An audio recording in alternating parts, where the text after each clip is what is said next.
Nayanig ang pundasyon ng Zhongnanhai sa isang kaganapang yumanig hindi lamang sa China kundi sa buong estratehikong balanse ng Asya nang pumutok ang balita tungkol sa malawakang pag-aaklas sa loob mismo ng hukbong mapagpalaya ng bayan o People's Liberation Army.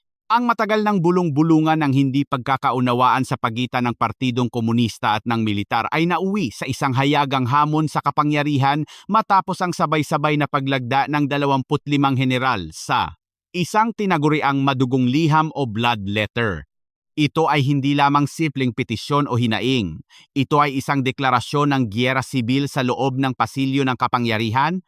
Isang direktang panawagan para sa pagpapatalsik sa kasalukuyang pamunuan at ang pagbawi sa dangal ng sandatahang lakas na ayon sa kanila ay naging pribadong hukbo na lamang ng iisang tao.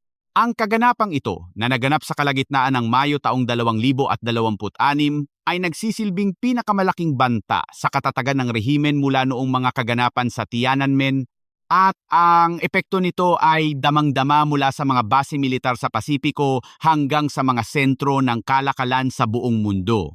Ang mitsa ng sumasabog na krisis na ito ay ang biglaan at marahas na pag-aresto sa dalawang pinakamataas na opisyal ng militar ng China na sina General Jiang Yuxia at General Liu Zhenli. Noong ika-24 ng Mayo taong 2026, isang araw na ngayon ay itinala bilang itim na araw sa kasaysayan ng militar ng China. Naglabas ng magkakasabay na pahayag ang mga pangunahing sangay ng gobyerno, kabilang ang Ministry ng Tanggulang Pambansa at ang ahensya ng balita na Xinhua. Ipinahayag nila na ang dalawang nasabing general ay sumasailalim sa imbestigasyon dahil sa hinala ng malubhang paglabag sa disiplina at batas. Subalit para sa mga nakakabatid ng tunay na takbo ng politika sa Beijing, ang paratang na ito ay isa lamang manipis na tabing para sa isang malupit na purga o paglilinis sa hanay ng mga opisyal na hindi na sumusunod sa dikta ng sentrong pamunuan. Si General Zhang Yuxia ay hindi basta-bastang opisyal. Siya ay nagmula sa isang pamilyang may malalim na ugat sa kasaysayan ng revolusyon at ang kanyang ama ay isa sa mga nagtatag ng republika. Sa kabilang banda, si General Liu Zhenli ay kilala bilang isang veterano na nagbuwis ng buhay at dugo para sa bansa at ang kanyang karera ay binuo sa pamamagitan ng tunay na serbisyo at hindi lamang politika. Ang pagdakip sa kanila ay nagpadala ng malinaw na mensahe sa buong sandatahang lakas. Walang sino man ang ligtas at ang katapatan sa bansa ay walang halaga kung hindi ito sasabayan ng bulag na pagsunod sa pinuno. Ang kanilang mga tahanan sa Beijing ay pinalibutan ng mga ahente ng seguridad, ang kanilang mga opisina ay hinalughog, at ang kanilang mga kamag-anak at kaibigan sa lalawigan ng Shaanxi ay dinampot na parang mga kriminal. Ito ang nagtulak sa 25 general upang basagin ang kanilang katahimikan at ilabas ang liham na ngayon ay kumakalat na parang apoy sa mga lihim na lagusan ng komunikasyon sa buong bansa. Sa nilalaman ng kanilang madugong liham na ipinaabot sa sambayan ng Sino sa mga sundalo at sa mga komunidad ng mga Sino sa ibayong dagat, inilarawan ng mga general ang kasalukuyang sitwasyon hindi bilang isang kampanya laban sa korupsyon, kundi bilang isang kudeta sa loob ng palasyo. Tinawag nila itong isang madugong paglilinis na naglalayong burahin ang huling bakas ng katarungan at konsensya sa loob ng hukbo. Ayon sa kanila, ang rehimen ay gumagamit ng takot at dahas upang panatilihin ang kapangyarihan at ang mga akusasyon laban kay Zhang at Liu ay pawang mga gawa-gawa lamang upang bigyang katwiran ang pag-alis sa mga balakid sa ganap na diktadurya. Ang hakbang na ito ay nagpapakita ng matinding paranoia sa itaas na bahagi ng pamahalaan, kung saan ang bawat anino ay itinuturing na banta at ang bawat kritiko ay itinuturing na kaaway ng Estado. Ang pagsusuri sa liham ay nagpapakita ng malalim na sugat na idinulot ng nakalipas na dekada ng pamamahala. Binatikos ng mga general ang paggamit ng kampanya kontra katiwalian bilang isang sandata upang likidahin ang mga kalaban sa politika. Ipinunto nila na ang pangarap ng isang makapangyarihang nasyon ay ginamit lamang na pambalot upang pagtakpan ang ambisyon ng iisang tao na manatili sa pwesto habang buhay. Higit pa rito, ang konsepto ng komong kasaganaan na dapat sana ay mag-aangat sa buhay ng mga mahihirap ay naging instrumento ng pagnanakaw sa yaman ng bayan at pagpapahirap sa mga pribadong negosyante na siyang gulugod ng ekonomiya. Ang mga paratang na ito ay sumasalamin sa nararamdaman ng marami ngunit hindi maipahayag dahil sa takot sa paghihiganti ng Estado. Isang kritikal na bahagi ng kanilang manifesto ay ang pagbabalik-tanaw sa mga pinsalang idinulot ng mga patakaran ng gobyerno sa lipunan. Binanggit nila ang 3 taon ng pandemya kung saan ang ekstremong patakaran ng pagkakulong at restriksyon ay kumitil sa buhay ng hindi mabilang na mga inosente at nagdulot ng pagdurusa na hindi pa ganap na nahihilom. Ang pagbagsak ng sektor ng real estate na naglubog sa milyon-milyong pamilya sa utang at kawalan ng pag-asa ay isa pang patunay ng kapabayaan at maling pamamahala. Ang kawalan ng trabaho sa hanay ng mga kabataan ay umabot sa antas na hindi na makatwiran na lumilikha ng isang henerasyon na puno ng galit at walang nakikitang kinabukasan. Ang lahat ng ito ay nag-ambag sa pagbuo ng isang pulbura ng lipunan na naghihintay na lamang ng isang mitya upang sumabog. Sa larangan ng diplomasya at ugnayang panlabas, ang liham ay naglalaman ng matalas na kritisismo sa agresibong postura ng China na kilala bilang diplomasyang lobo o wolf warrior diplomacy. Ayon sa mga general, ang pamamaraang ito ay nagresulta lamang sa paglikha ng mga kaaway sa bawat sulok ng mundo at nagdulot ng matinding isolasyon sa bansa. Sa halip na magkaroon ng mga kaibigan at alyado, ang China ay napalibutan ng mga bansang may pagdududa at takot sa kanilang mga intensyon. Ang mga negosyo ng Estado ay lumago sa pamamagitan ng monopolyo habang ang mga pribadong kumpanya ay unti-unting pinapatay. Ang kalayaan sa pagpapahayag ay naglaho at ang buong bansa ay naging isang malaking bilangguan kung saan ang bawat kilos at salita ay binabantayan ng teknolohiya at ng mga ahente ng gobyerno. Ang mga general ay nagbigay diin din sa mga partikular na kaso ng paglabag sa karapatang pantao na yumanig sa konsensya ng bansa tulad ng insidente ng babaeng nakadenang bakal, ang pambubugbog sa Tangshan, at ang misteryosong pagkawala ng mga estudyante. Ang bawat isa sa mga pangyayaring ito ay itinuturing nilang patunay ng pagguho ng moralidad at katarungan sa ilalim ng kasalukuyang sistema. Ngunit ang pinakamasakit para sa kanila ay ang pagbabago ng hukbong mapagpalaya ng bayan mula sa pagiging tagapagtanggol ng bayan patungo sa pagiging personal na kagamitan ng isang diktador. Binanggit nila ang mga naunang paglilinis sa puwersang misail at sa kagawaran ng kagamitan, pati na rin ang biglaang pagtanggal sa dating ministro ng tanggulang pambansa na si Li Shangfu bilang mga senyales na ang institusyon ng militar ay sinisira mula sa loob. Ang panawagan ng mga general ay direkta at walang paligoy-ligoy. Ang mga sundalo ay dapat pumili kung kanino sila papanig. Sa isang emosyonal na bahagi ng liham, tinanong nila ang kanilang mga kasamahan kung mananatili ba silang tahimik habang ang kanilang mga pinuno ay dinadakip at ang kanilang bansa ay dinadala sa bangin ng pagkasira. Ipinaalala nila na ang mga baril na hawak ng mga sundalo ay para sa proteksyon ng inang bayan, hindi para maging kasangkapan sa pang-aapi ng isang maliit na grupo ng mga elitista. Ang mensahe ay malinaw. Ang pananahimik ay katumbas ng pakikipagsabwatan at ang tanging paraan upang mailigtas ang sarili at ang bansa ay ang pag-aaklas. Ito ay isang mapanganib na sugal, ngunit para sa 25 general na ito, wala nang ibang natitirang opsyon. Ang estratehiya na inilatag sa liham ay nagpapakita ng isang detalyadong plano ng aksyon na maihahalin tulad sa mga makasaysayang pag-aaklas sa China. Hinikayat nila ang mga unit na may kontrol sa mga misail, tangke, eroplano at mga espesyal na puwersa na kumilos ng sabay-sabay. Ang target ay ang puso ng Beijing, ang pagkubkob sa Zhongnanhai, ang pagkontrol sa mga paliparan, istasyon ng telebisyon at mga sentro ng komunikasyon. Ang layunin ay hindi lamang upang maghasik ng kaguluhan, kundi upang isagawa ang isang mabilis at tiyak na operasyon upang dakpin ang pinuno at ang kanyang mga pangunahing kaalyado, kabilang ang mga matataas na opisyal tulad ni Li Qiang, Cai Chi at Wang Huning. Para sa mga nagpaplano ng kudeta, ito ay hindi isang rebelyon kundi isang akto ng katarungan upang parusahan ang mga traidor sa konstitusyon. Binigyang diin ng mga lumagda sa liham ang probisyon sa konstitusyon ng China na nagsasaad na ang kapangyarihan ay nagmumula sa taong bayan. Iginigiit nila na kapag ang pinakamataas na pinuno ay lumabag sa saligang batas at yumurak sa karapatan ng mga mamamayan, tungkulin ng militar na tumindig at ipagtanggol ang republika. Ito ay isang pagtatangka na bigyan ng legal at moral na batayan ang kanilang planong pag-aagaw ng kapangyarihan upang makuha ang suporta hindi lamang ng mga sundalo kundi pati na rin ng mga sibilyan at ng internasyonal na komunidad. Ang kanilang pangako ay ang pagtatatag ng isang komite ng kontrol militar na magiging transisyonal na gobyerno patungo sa isang mas demokratikong sistema. Ang panukalang ito ay kinabibilangan ng pag-imbita sa mga demokratiko, iskolar at eksperto sa batas mula sa loob at labas ng bansa upang bumuo ng isang plano para sa pagbabago. Ipinangako nila ang pagpapalaya sa lahat ng bilanggong politikal, ang pagbuwag sa sistema ng iisang partido at ang pagpapahintulot sa kompetisyon ng maraming partido sa pamamagitan ng malaya at patas na halalan. Ito ay isang radikal na paglihis sa kasalukuyang doktrina ng Partido Komunista at nagpapahiwatig ng pagnanais para sa isang ganap na pagbabago sa istruktura ng pamahalaan.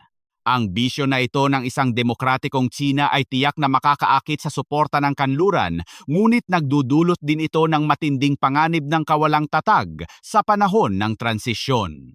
Hindi lamang sa militar na katuunang panawagan ng mga general, kinakausap din nila ang iba't ibang sektor ng lipunan.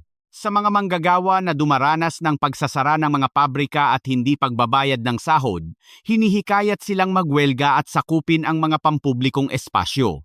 Sa mga magsasaka na nawalan ng lupa at tahanan, ang panawagan ay ang pag-aarmas at pagsali sa pag-aaklas. Sa mga estudyante at kabataan na pagod na sa matinding kompetisyon at kawalan ng oportunidad, ang hamon ay ang lumabas sa mga paaralan at sumigaw para sa kalayaan at karapatang pantao. Ito ay isang senyales na nauunawaan ng mga general na ang tagumpay ng anumang kudeta ay nakasalalay hindi lamang sa lakas ng armas kundi sa suporta ng masa. Ang papel ng mga intelektual, abogado, mamamahayag at negosyante ay binigyang diin din bilang mga tagapagdala ng katotohanan at tagapondo ng revolusyon.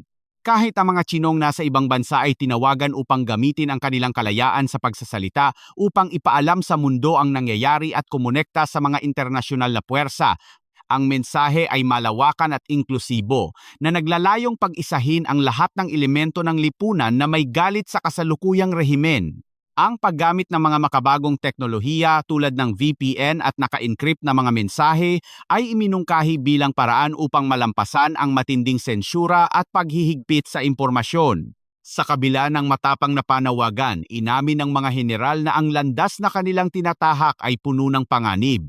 Alam nila na ang kasalukuyang pamunuan ay hindi susuko ng walang laban at maaaring gumamit ng matinding dahas upang durugin ang anumang pagtatangka ng pag-aaklas. Ang posibilidad ng isang madugong sagupaan ay mataas at ang takot sa isang teroristang rehimen ay totoo. Gayunpaman, ang kanilang argumento ay nakasandal sa kasaysayan na kapag ang kalupitan ay umabot na sa sukdulan, ang paglaban ay nagiging mas masidhi.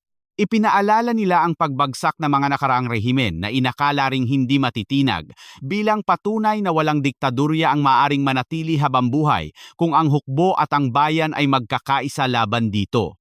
Ang sitwasyon sa ngayon ay nananatiling balot ng tensyon at kawalan ng katiyakan. Ang bawat kilos sa Beijing ay binabantayan ng buong mundo at ang mga analis ng geopolitika ay nagsisikap na hulaan kung ang kaganapang ito ay magiging simula ng isang bagong panahon o ang huling kabanata ng isang madugong tunggalian.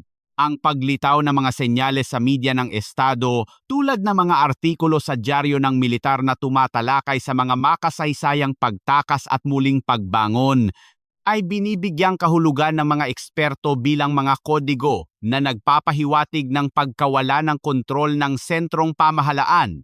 Ang pagbanggit sa mga lugar tulad ng Hilagang Shaanxi at ang mga pangalan ng mga dating pinuno na dumanas ng purga ay tinitingnan bilang mga babala sa mga nakaupo sa kapangyarihan. Habang hinihintay natin ang mga susunod na kabanata ng krisis na ito, malinaw na ang Tsina ay nasa isang kritikal na sangangdaan.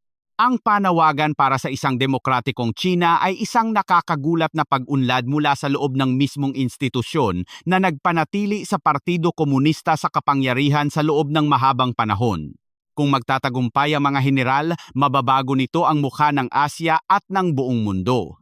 Kung mabibigo naman sila, asahan ang isang mas mahigpit at mas malupit na paghihigpit na lalong magpapalayo sa Tsina mula sa komunidad ng mga bansa. Ang tanging sigurado sa ngayon ay ang katotohanan na ang katahimikan sa Beijing ay nabasag na at ang mga bitak sa pader ng Zhongnanhai ay hindi na muling matatakpan ng simpleng propaganda. Habang ang usok ng kaguluhan ay nagsisimulang bumalot sa kalangitan ng Beijing, ang mga alon ng pagyanig ay mabilis na umaabot sa mga hangganan ng karagatan at lupain ng China. Ang katahimikan sa kipot ng Taiwan at sa karagatang kanlurang Pilipinas sa mga unang oras matapos pumutok ang balita ng pag-aaklas ay tila mapanlinlang na kalmado bago ang isang malakas na bagyo. Ang paralisasyon ng utos mula sa Komisyon ng Militar sa Sentral ay nagdulot ng isang kakaibang sitwasyon kung saan ang mga barko ng hukbong dagat at mga eroplano ng hukbong himpapawid ng China ay tila nawalan ng direksyon. Sa loob ng maraming taon, nasanay ang mundo sa isang sinang agresibo at laging handang manggipit sa mga kapitbahay nito. Ngunit ang biglaang pagkawala ng koordinasyon ay nagpapahiwatig na ang atensyon ng dragon ay nakatuon na ngayon sa paglamon sa sarili nitong buntot. Ang pagkakawatak-watak ng chain of command na siyang gulugod ng anumang modernong hukbo ay nagbukas ng isang delikadong yugto kung saan ang mga lokal na commander ay maaaring kumilos batay sa sarili nilang interes o takot. Ang mga senyales na lumalabas mula sa mga lathalain ng hukbong mapagpalaya ng bayan ay nagbibigay ng mas malalim na konteksto sa internal na tunggalian. Ang paglitaw ng mga makasaysayang sanggunian tungkol sa pag-atras sa hilagang Shaanxi at ang paghahanap kay Liu Zidane ay hindi lamang simpleng nostalgia para sa revolusyonaryong nakaraan. Sa lengguwahe ng politika sa Tsina, ito ay isang kodigo na nauunawaan ng mga veteranong opisyal bilang paghahanda para sa isang mahabang pakikibaka o geriliyang digmaan laban sa sentrong pamahalaan. Kung ang mga ulat ay totoo na ang mga utos militar ay hindi na makalabas ng Zhongnanhai, nangangahulugan ito na ang Tsina ay nasa bingit ng pagkahati-hati sa mga paksyon katulad ng panahon ng mga warlord noong unang bahagi ng ika-20 siglo. Para sa mga estratehista sa Washington, Tokyo at Maynila, ang sitwasyong ito ay nagdadala ng parehong oportunidad at matinding panganib. Ang epekto nito sa seguridad ng rehiyon ay agaran at malalim.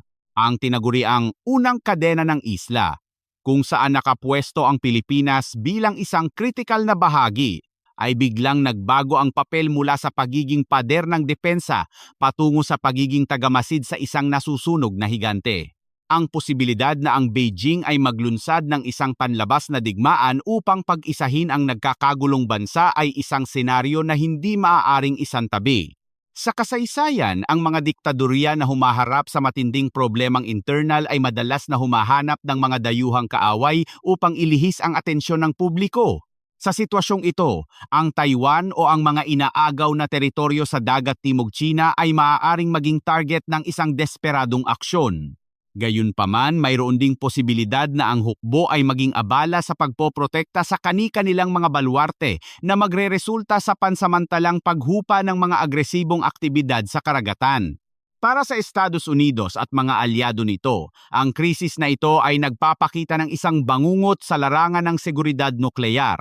Ang panawagan ng mga rebelding general na kontrolin ang mga pindutan ng nuklear ay nagpapataas ng antas ng pangamba sa buong mundo. Ang kawalan ng katiyakan kung sino ang may hawak ng mga susi sa arsenal ng China ay maaaring magtulak sa mga kapangyarihan tulad ng Amerika at Rusya na itaas ang kanilang antas ng alerto. Ang sitwasyong ito ay nagpapabago sa kalkulasyon ng deterensya. Hindi na ito usapin ng pagpigil sa isang rasyonal na estado, kundi pagpigil sa aksidente o maling kalkulasyon ng mga paksyon na nag-aagawan sa kapangyarihan. Ang bawat galaw ng mga barkong pandigma at submarino sa Pasipiko ay ngayon ay binabantayan ng may dobleng pag-iingat upang maiwasan ang anumang insidente na maaaring magpasiklab ng mas malawak na digmaan. Sa larangan ng ekonomiya, ang panawagan ng mga general para sa malawakang welga at pagtigil ng produksyon ay may potensyal na magdulot ng tsunami sa pandaigdigang kalakalan. Ang China bilang pagawaan ng mundo ay nakaugnay sa halos lahat ng supply chain mula sa elektronika hanggang sa gamot. Kung ang mga manggagawa ay tutugon sa panawagan ng pag-aaklas at ang mga daungan ay titigil sa operasyon, ang epekto nito ay mararamdaman sa bawat sulok ng mundo sa pamamagitan ng kakulangan ng supply at pagtaas ng presyo ng mga bilihin. Para sa Pilipinas na may malaking pakikipagkalakalan sa China, ito ay nangangahulugan ng matinding dagok sa ekonomiya. Ang pagtaas ng presyo ng langis at mga pangunahing bilihin ay magiging isang direktang epekto ng kawalang tatag sa rehiyon. Bukod dito, ang mga proyektong pang-imprastruktura na pinondohan o itinatayo ng mga kumpanyang sino ay maaaring maantala o tuluyang mabinbin na mag-iiwan ng mga nakatiwangwang na istruktura bilang monumento ng isang nabigong diplomasiya. Ang sitwasyon ay nagbibigay diin din sa kahinaan ng modelong autoritarya na madalas na ipinagmamalaki ng Beijing. Ang mabilis na pagguho ng tiwala sa pagitan ng partido at ng militar ay nagpapatunay na ang katatagan na ipinapakita ng rehimen ay nakapatong lamang sa buhangin. Ang sistematikong pagtanggal sa mga mekanismo ng check and balance at ang konsentrasyon ng kapangyarihan sa iisang tao ay lumikha ng isang sistema na walang kakayahang magwasto ng sarili nitong mga pagkakamali nang hindi dumadaan sa marahas na pagbabago. Ang aral na ito ay mahalaga para sa mga bansang nasa impluwensya ng China. Ang pakikipag-alyansa sa isang rehimeng nakadepende sa personalistikong pamumuno ay laging may kalakip na panganib ng biglaang pagbabago ng ihip ng hangin. Sa perspektibo ng Pilipinas, ang kaganapang ito ay nagsisilbing isang mahalagang paalala sa pangangailangan ng isang independenteng patakarang panlabas at matibay na sandatahang lakas. Ang pag-asa sa mabuting kalooban ng isang higanteng kapitbahay ay hindi isang sapat na estratehiya para sa pambansang seguridad. Ang krisis sa Beijing ay nagpapakita na ang mga pangako ng tulong at pamumuhunan ay maaaring maglaho sa isang iglap kapag ang nagbibigay nito ay humarap sa sarili niyang eksistensyal na krisis. Ang kasalukuyang sitwasyon ay nagbibigay ng pagkakataon sa Maynila na palakasin ang posisyon nito sa mga pinag-aagawang teritoryo, habang ang atensyon ng China ay nakatuon sa loob, ngunit dapat itong gawin ng may ibayong pag-iingat upang hindi magbigay ng dahilan sa mga paksyon sa China na gamitin ang nasyonalismo bilang sandata.